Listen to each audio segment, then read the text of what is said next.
I'd like to thank the VFW very much for giving me this award. I'd like to thank my mom up here who never picked me up when I fell. She taught me how to get up when I was knocked down. Dave Goggins, retired Navy SEAL himself. Goggins is described as one of the toughest men on the planet. I was not always this strong guy you see. I viewed myself as the weakest person on the planet Earth. Oh my God, look at my life. My life's so fucked up. I come from this fucked up family. I'm being beaten. I'm being abused mentally, physically. My goal in life was to, in my mind, believe I'm the hardest man alive. I tried once to get in the Air Force to be an Air Force pararescueman, and I quit for fear of the water. I was 175 pounds. I left the Air Force 4 years later at 300 pounds. So I came home one day from working at a job called Ecolab where I sprayed for cockroaches, weighing 300 pounds. I got home and I watched a show on Discovery Channel of guys carrying boats and logs, Navy SEAL training. And I decided to make a change in my life. And I called the recruiter up and he asked me these questions. He had to meet a certain like a certain height and weight limit. I was 6'1" and 300 pounds. I walked in the recruiter's office and he looked at me and he said, "You're fat and you're black." I said I want to be a Navy SEAL. I didn't know there had only been 35 African-American Navy SEALs at that time in over 70 years. I know what it takes to be a combat soldier, and I used to look for courage. I thought courage was a man who won the Medal of Honor. It is. But courage is a man who's willing to put those boots on every single day of his life to go out there and fight for this country where nobody even knows what the hell they're doing or where the hell they're at. You do it for the man beside you. David Goggins is the perfect comeback story. What an amazing life, an amazing man. I want to be the standard. Every place I went in the military, there was this ethos about how this place is, how we're going to live, how we're going to represent ourselves. And I walked around and I saw that most people didn't live up to that ethos. Like if you go to whatever company, they had this mission statement on how we want to run our company. I made one for myself on how I want to be. If people can make up a mission statement, an ethos in which they want to live by, and every morning you wake up, you hold yourself accountable to that mission. Make up your own mission statement. What do you want to be in life? And once you do that, now you can work with somebody to get better. You can work with yourself to get better. But until you know what you want to stand for, you will always just be sitting down. You'll never stand for anything. It's about whatever you think you are, you have to make that dream a reality. But that's where the hard part is making that dream reality. That's where the hard work comes. That's where people know, how do you keep grinding every day? You have to make those insecurities, those fears. Like when I was 300 pounds, I didn't have any drive. I'm gonna go be a Navy SEAL. What kind of stupid shit is that, 300 pounds? There wasn't like a drive to go be a Navy SEAL. I was an insecure, lying kid, afraid. I had to look at my insecurities and in my fear and find drive in that. We're all looking for passion. Passion's all around you. You have a whole stack of it all around you. It's your insecurities, all that shit. You gotta dive deep into that shit. It's all in there. All the energy and fuel you need is right in yourself. It's all there. You got a lot of stuff to do to overcome. Well, that's where I found it.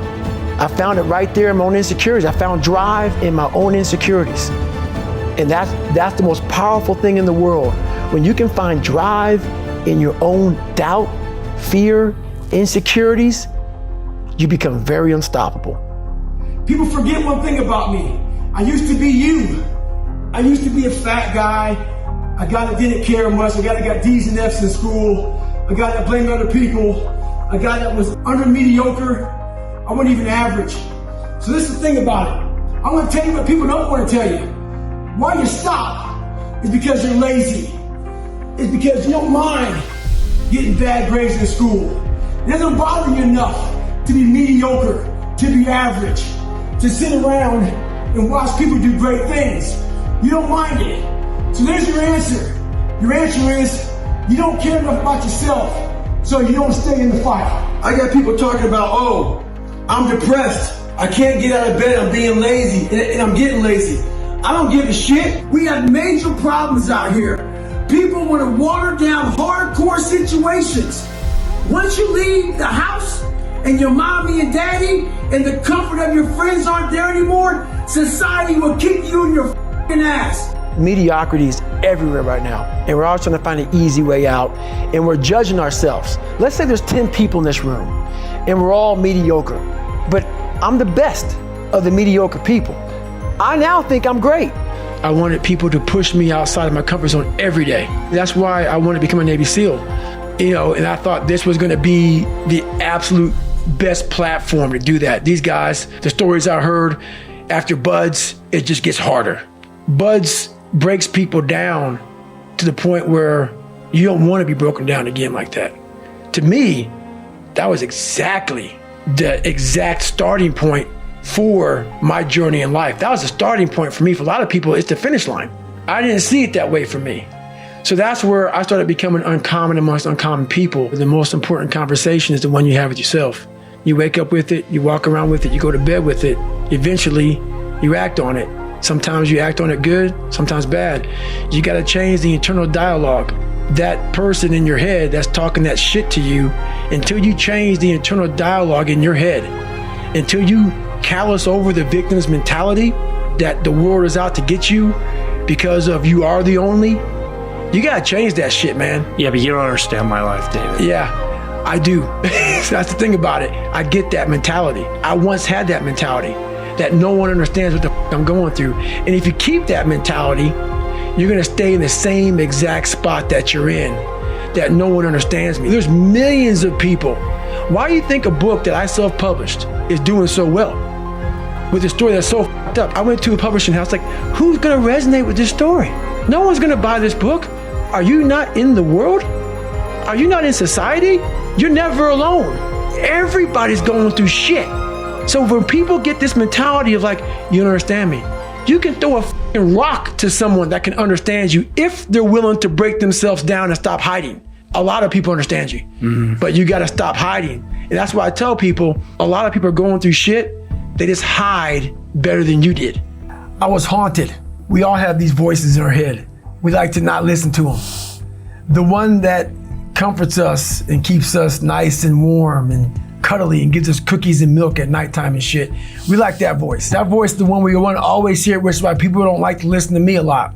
The only thing that changes you is being real. So basically, I had to have the courage to go back in it because nothing was getting done. I kept on going to that nice cuddly voice in my head saying, you know what? You don't need to do this. That's too much work, man. You've earned this. You deserve this. And that mentality got me to 297 pounds, fat, out of shape. To me, a loser. To me, making $1,000 a month and making a ton of mistakes. Because mistakes happen on the easy side of life. You take the easy road, the easy path, there's a lot of mistakes over there. The hard journey, you don't make too many mistakes over here because it's too hard. You don't want to repeat it. So it's challenging. I don't enjoy it. It's necessary. So for me, if I am not challenging myself every day, I did realize one thing. The things I don't enjoy that I still do, that's where growth is at. And that's, for me, the only place growth is at is in that very uncomfortable, in that uncomfortable zone. So I have to visit it every single day. There's a bunch of people who are theorists who go to the library, study the mind. They study it in a book. I studied it by being a practitioner. I put my mind in hell and I realized how it was thinking. And I figured out tools and tactics on how to get through it by being in it, not by studying it, by being in it. And so I found great strength in suffering. Great strength in it because why? Through all of that, it started to callous my mind over the victim's mentality. This whole thing about suffering, yeah, it sucks really bad. But we all live on this side of suffering. This nice box that's very comfortable, that we know when everything's gonna happen. We're in it, it's good. We know how everything's gonna turn out. It's those few people who are willing to go on this side of suffering. And once they get through that, ask him how he feels now, his mind, how far he grew. In that short period of time, he grew so much more than the normal person because he was willing to go outside himself. Because on the other end of suffering is greatness. So I started training this, realizing that the only thing that makes me quit is It's not the muscle fatigue. It's the mental fatigue that makes me quit everything in life. I believe in self-discipline, self-pride, self-motivation. No one has that self anymore. That self is gone. So that driving force that tells you, I have to do this shit, I took great pride in the fact that I was nobody. I figured something out. That's why you'll never hear me say I'm missing something. I found it years ago. You find it in the suck. You find it in the suck, and you find it repeatedly in the suck, to the point where you know exactly who you are. Most people are missing something because they don't know who they are. They never examine themselves. They've never done this experiment on themselves. The lab rat, we're all lab rats, but you're also the scientist. You create your own self. Most people are missing something because there's so much trapped in there. I don't even want to say potential. There's so much in you that God or wherever the hell you believe in, or if you're an atheist, in you that you have not unlocked. That you walk around with this gorgeous wife or great husband and all this money, you're like, God, I feel like I'm missing something. Yeah, because it's about 75% of you is still fucking in there. Still chained up because you just didn't want to find your willpower. Didn't want to find your soul, your will, your heart, your determination, your guts, your courage. And what that looks like, it looks scary. Like your little scary lab I went in. Scary. To wake up every day and say, I'm stupid, but I want to figure out a way to be smarter. Versus saying, man, I just can't do that. So there's no hacks, bro. It's you against you. You against you. And if you misunderstand that, you have a real problem. We have an epidemic in this world. The epidemic I'm talking about is a lot of people about fucking everything. They about not having time. They about their boss. They about their husband. They about their lives. We about everything in life, but we do nothing about it. Very few people do anything about it. I'm fat. I'm out of shape. All these things. What the are you doing about it? You gotta take action in your life. You gotta stop and you gotta start find a solution to your problem. Don't be the problem. Take action. For every action, there's an opposite reaction. If all you do is nothing's gonna happen in your life. Take action, take control. We surround ourselves around people that make us feel great. They tell us what we want to hear. The second we put ourselves amongst the uncommon people, we don't like that feeling, that challenging feeling of that person who's waking up at 3:30 in the morning and say, hey, put your shit on, we're going for a run. We don't like that challenge. We like that person who says, hey, you know what, man, I don't feel good today, man. And they say, oh, it's okay, brother. We'll take a day off, man. We'll get a pizza and shit, watch the game. We love that feeling. Why? Because you understand, man, we're good, bro. We don't want that motherfuckers like this. Hey, man, no, bro. Get your shit on, man. Stop being a punk. We don't want that in our lives. We don't want that person who's constantly challenging our weaknesses. That's the mediocrity of life. Once you take control of your mind, you start making decisions for yourself versus your mind making decisions for you. There may be some days I get up with poopy pants and I'm like, you know what, man?